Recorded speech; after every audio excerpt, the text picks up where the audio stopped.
আতঙ্কে দিন কাটছে শিক্ষার্থী, শিক্ষক ও অভিভাবকদের। বিদ্যালয়ে অনাকাঙ্ক্ষিত দুর্ঘটনা ঘটার আশঙ্কা। আসসালামু আলাইকুম, আমি হাবিবুর রহমান। শুরু করছি ZH টেলিভিশনের নিয়মিত সংবাদ। বিদ্যালয় ভবনে ভয়াবহ ফাটল দেখা দেয় নিত্যদিনে আতঙ্কে রয়েছেন রংপুরের মিঠাপুকুর উপজেলার আসলামপুর সরকারি প্রাথমিক বিদ্যালয়ের শিক্ষার্থী, শিক্ষক ও অভিভাবকেরা। বিদ্যালয়ের ভবনে বড় ধরনের ভয়াবহ ফাটল দেখা দেয় অনাকাঙ্ক্ষিত দুর্ঘটনার ঝুঁকি নিয়ে শিক্ষার্থীদের চলছে পাঠদান। প্রতি বছরে ঋতুর পালা বদলে বর্ষায় বিদ্যালয়ের মাঠ জুড়ে জমে থাকে পানি।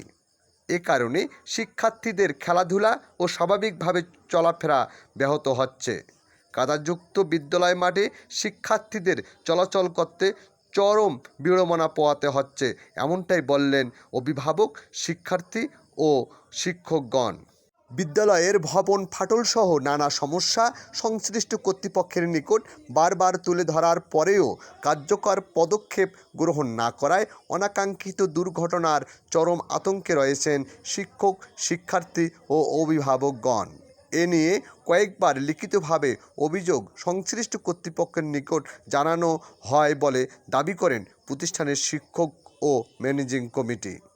শিক্ষার্থীদের নিরাপত্তার স্বার্থে দ্রুত ভবনটি পরিদর্শন করে প্রয়োজনীয় সংস্কার অথবা নতুন ভবন নির্মাণের ব্যবস্থা করা হোক, এমনটাই প্রত্যাশা করছেন এলাকার সাধারণ জনতা।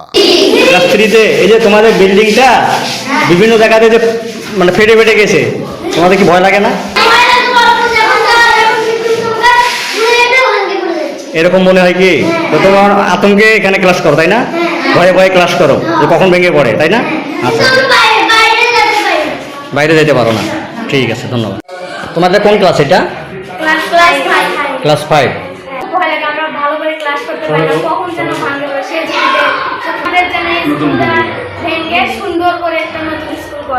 নতুন বিল্ডিং করা চাচ্ছ, তাই না?